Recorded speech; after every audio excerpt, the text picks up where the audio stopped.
Okay, so welcome everyone to our discussion today around the topic of physical activity, exercise and well-being.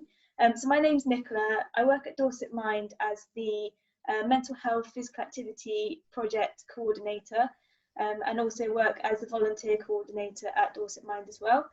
Part of my role is the delivery of the Get Set to Go programme, which aims to provide opportunities for people to take part in physical activity and exercise, people who might be experiencing problems with their mental health or well-being, just give an opportunity to see the benefits that being active can have. And I'm really, really glad to be joined today by Kate and Darryl, who are from Muddy Runners and Pool Muddy Runners, and have been really great friends and partners for the Get Set to Go programme and Dorset Mind in general. So if I hand over to you, Kate, first, if you'd like to introduce yourself.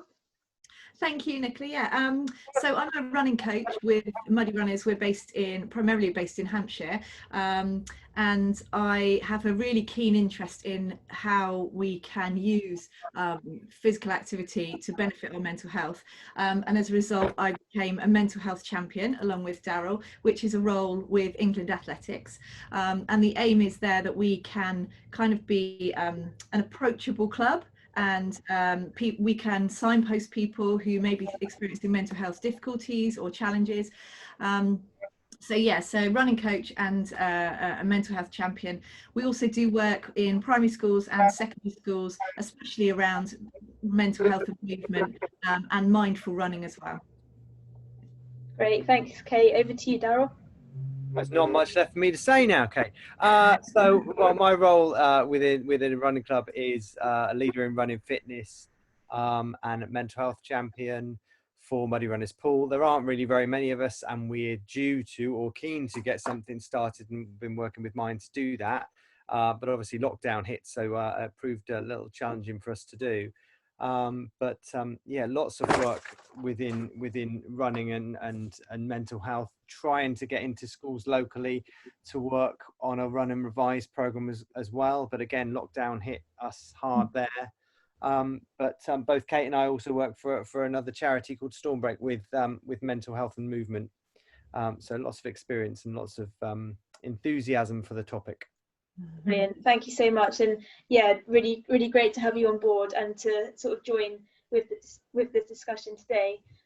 So we're going to be talking for around 30 minutes or so around topics of exercise, physical activity, motivations behind exercise and being active, why being active is so important and so beneficial, and also the links there between your physical health and your mental health, which are those links are really, really strong, and to try and get that message across to people, and that being active can improve your physical health and also your mental health as well.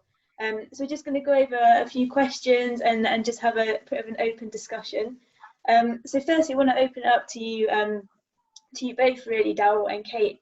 What does physical activity mean to you? Whoever wants to go first. Shall I jump in there?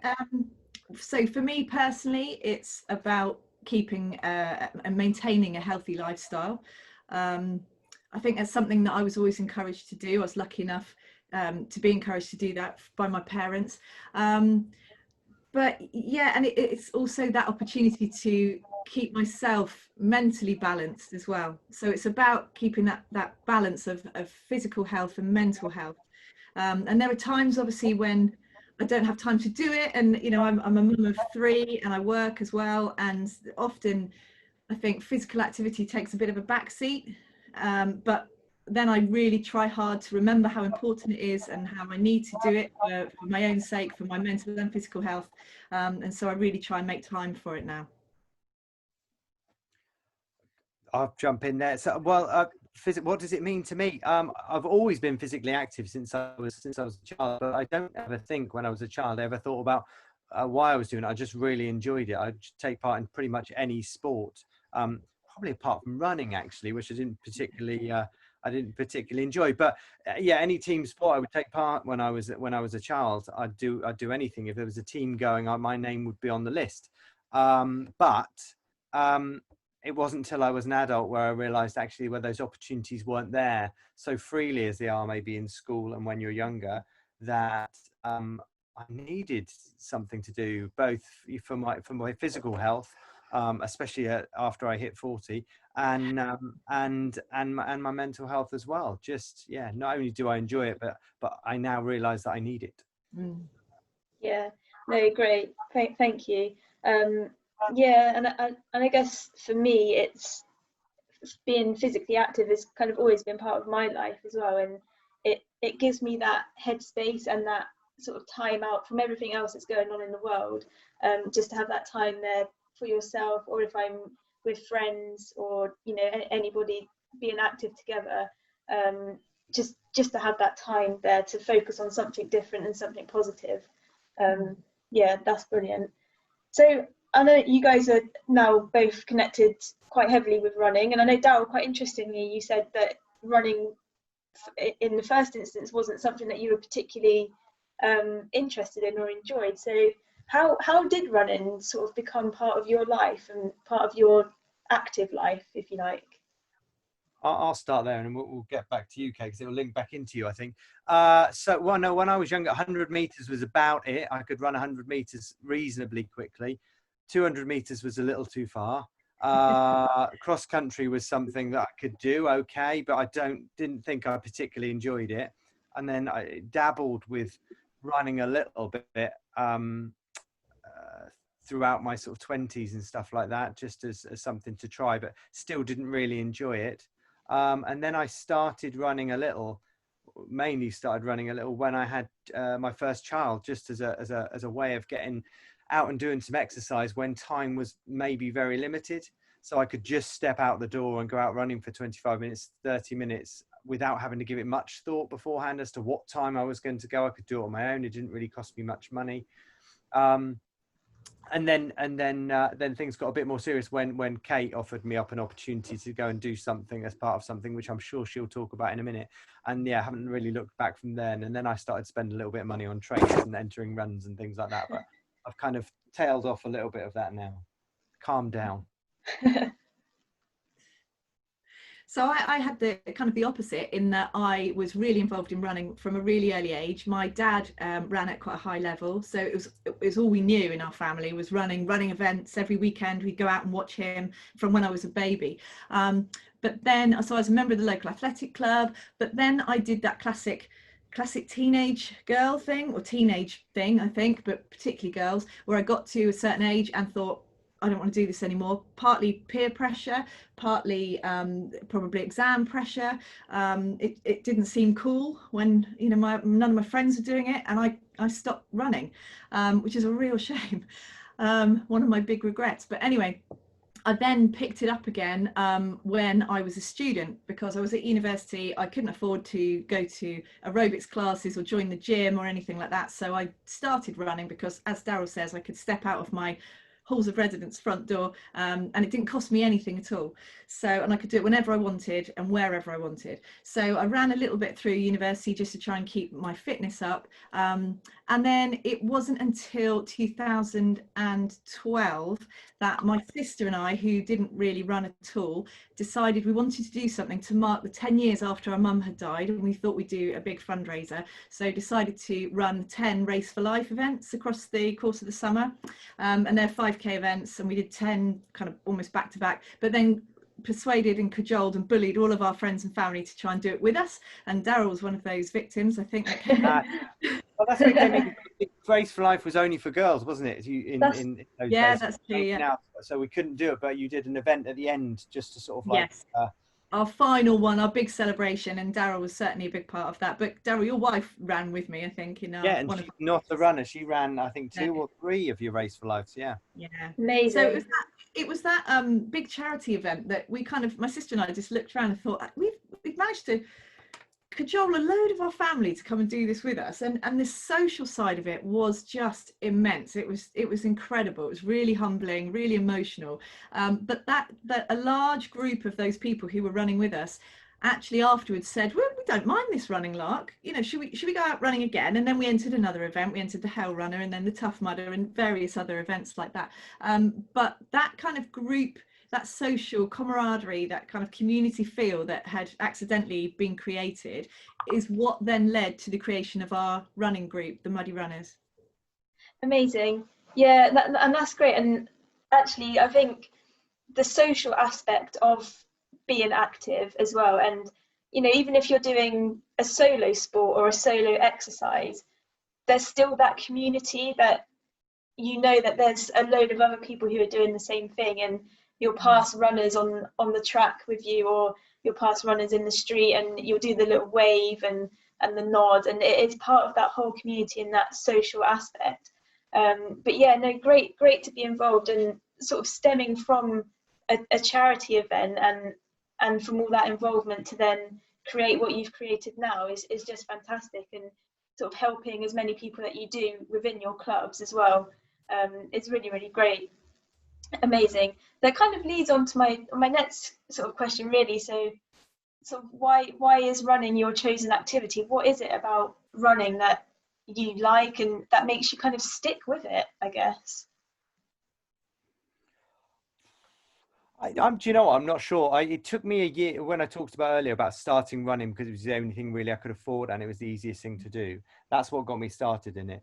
And I probably ran for a year before I actually enjoyed myself. It's not, you play a game of football and you score a goal and you get some immediate kind of something out of it.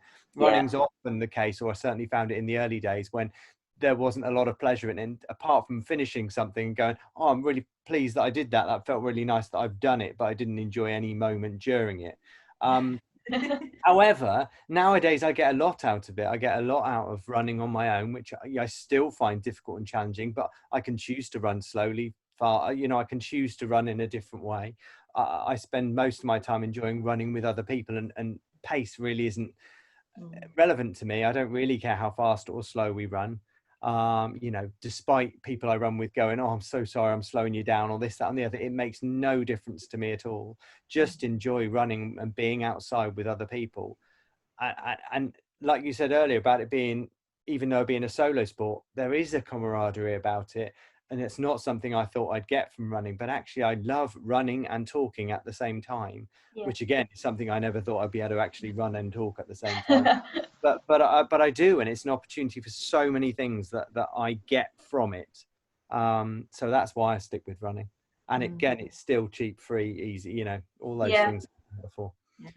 Yeah, great. I think that's they're all really good points, very similar from my perspective. And I think some of the things Darryl touched upon there was the reasons that we decided to start coaching and teaching beginners to run, people who'd never run before, or if they had, the last time they did it was at school sports day and they hated it. So that has been an amazing opportunity to that.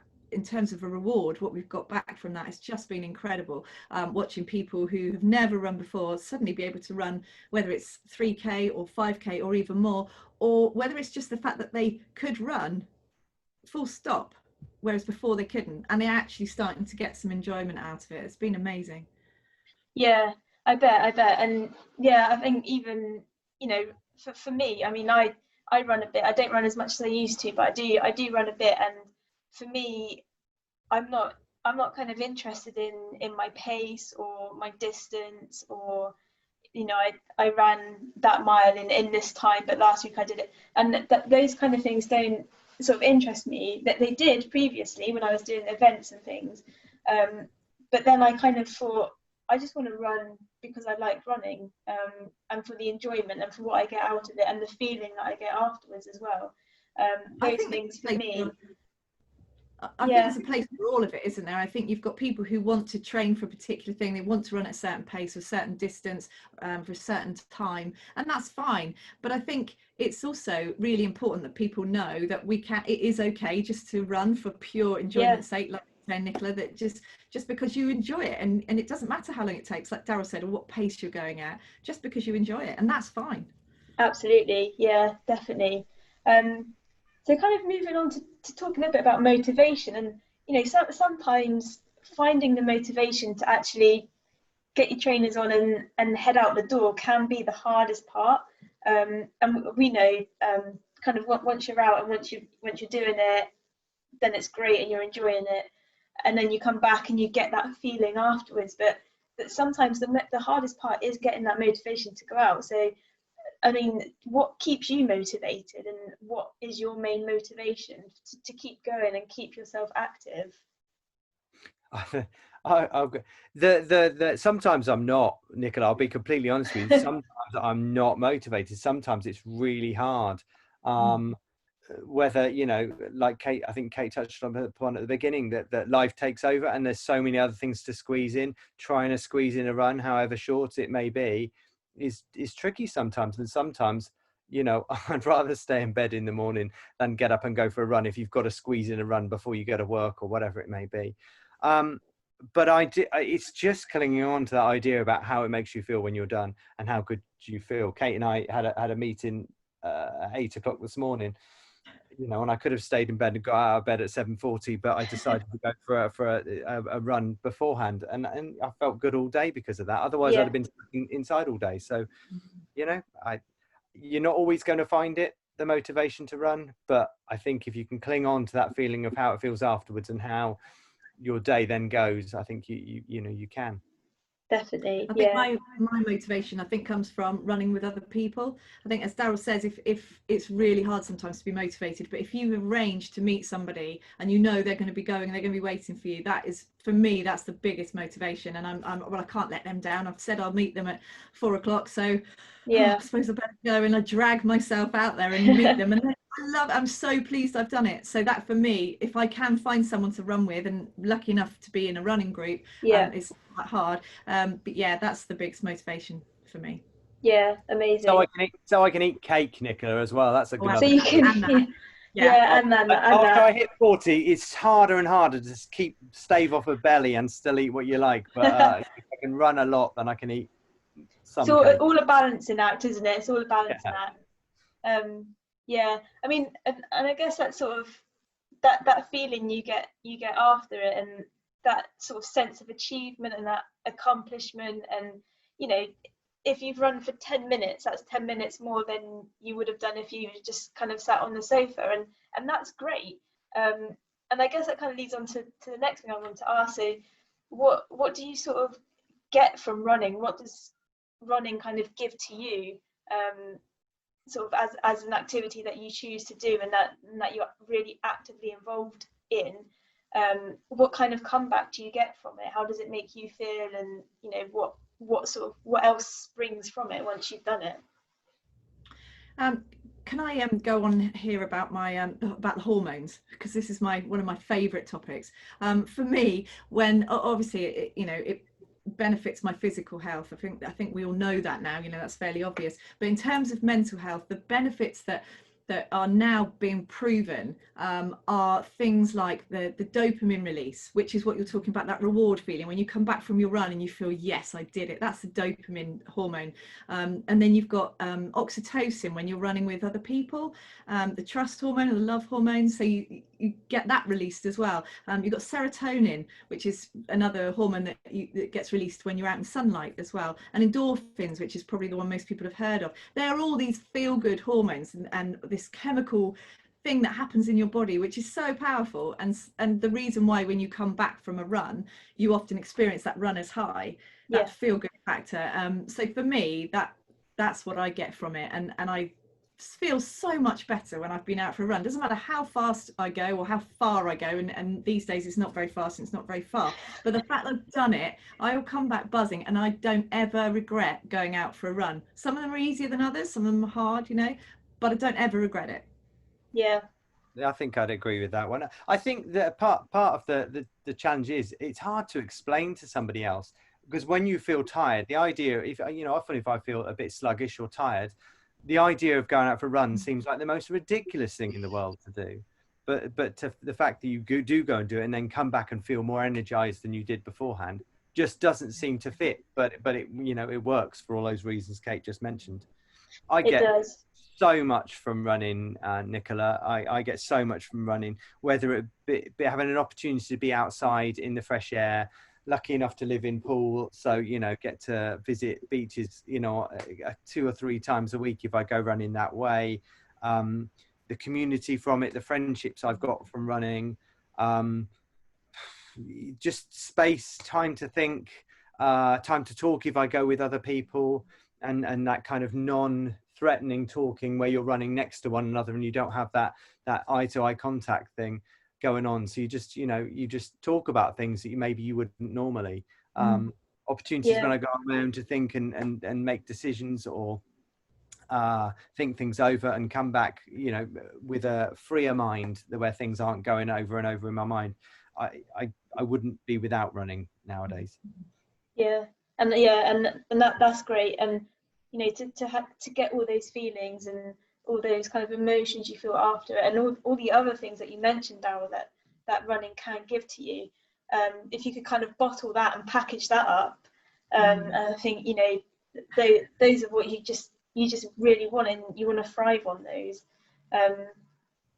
But I mean, obviously we've spoken quite a lot about running because that's what you guys are involved with, but I think it's quite important to sort of remember and understand that actually, running isn't for everybody. It might not tick everyone's boxes, which is absolutely fine. And there's so much more, and there's a load of stuff out there, multiple ways for people to be active and get exercise and move a little bit more. So it'd be interesting to hear your thoughts on that. You guys are both really keen runners and involved a lot in running, but have you got any thoughts on sort of alternatives and other methods of keeping yourself active at all? I think in my view, I suppose, is that the opportunities are endless, in that it doesn't have to be a prescriptive kind of, it doesn't have to be a team sport or a performance related movement where you have to run a certain time or cycle a certain distance or swim a number of lengths. It can just be movement for movement's sake, and whether that's dancing or walking the dog, or anything else that just involves moving your body, ideally being outside. I think also it's a case of thinking outside the box as well, and exploring lots of other opportunities. Yeah, definitely. I think there's so many opportunities out there. It's just finding something you love and finding some other people to do it with. There, so many different things. I'll still take part in whatever I can. It's not so easy nowadays to find. I don't live where I grew up, so it's not so easy to find 22 other guys to go and have a game of football with or anything like that. But things like that will appeal to me. If an offer comes up to go and do anything, I would do it. And as long as you can find that there's just opportunities to do almost anything if you look hard enough. Yeah, absolutely. And I think that's a really important message, that anything counts. That no matter how small you think it might be, anything does count. If you're moving a little bit more throughout the day, if you're getting yourself active, you're still going to get that release, Kate, as you were kind of describing about the hormones and the chemicals. Those changes are still going to happen in your body, and you're still going to feel that great feeling afterwards. And I think it's kind of about sort of redefining the idea of exercise and movement, and sort of coming away perhaps from the sort of idea of team sports and that kind of thing, which do appeal obviously to a lot of people. I love football. I'm a massive fan of football. So like you, Darryl, that would appeal to me greatly. But it's sort of getting out in the garden, if you have a garden, and doing a bit out there, or as you said, Kate, kind of walking the dog, or walking up to the shop to get the newspaper in the morning, anything like that to kind of build up, taking the stairs, and just to move yourself a little bit more throughout the day. I think it's really key, and to get that feeling that will not only benefit your physical health, but your mental health and your well-being, such a huge amount. Didn't you have a term for that, Kate? There was a GP. I was at a conference, and a GP described it as exercise snacking, which Amazing. I thought was a great little phrase, because it just means that just grabbing any opportunity you can to move a bit more, whether that be parking further away or taking the stairs instead of the lift, that sort of thing. Just any opportunity, just grab it to move more. Yeah. I read some statistic the other day. I'm sure. Correct me if I'm wrong, if anyone knows any different, but I'm sure a third of the journeys done in cars in this country are under a mile. Wow. Do you know what I mean? It's just that little opportunity, and I get it, because sometimes you're there, or you're dropping your children off on the way to work, or at school on the way to work, or whatever it may be. But it's very easy to just go somewhere in a car, but just to be able to walk or cycle or just do something in a different way, to think actually that's one, I've made my journey, but two, I've got my exercise in there at the same time. I think it's a really useful thing to be able to do. Yeah, absolutely. Brilliant. Yeah, that kind of brings us to a close, I think, on that thought and that topic. So thank you so much, Kate and Darryl, for joining and sort of having this discussion, this chat, and exploring all these different avenues about exercise and being active and helping your mental health. Because I think it's such a key message, and the more we can kind of get it out there and encourage people, the better, really. And thanks for anyone who's kind of watching. I hope you found it really interesting and insightful. And you know, if you want to find out any more information about Dorset Mind and the work that we do at Dorset Mind, you can take a look at our website, so dorsetmind.uk. And we also have a specific part on there about getting active for mental health as well, which has got information about ways you can be active, benefits of being active, and links to the Get Set to Go program as well. So yeah, I mean, on that note, guys, I think we can sign off, and thank you so much again for joining this discussion. It's a pleasure. Thank you, Nicola. Thank you. Thank you.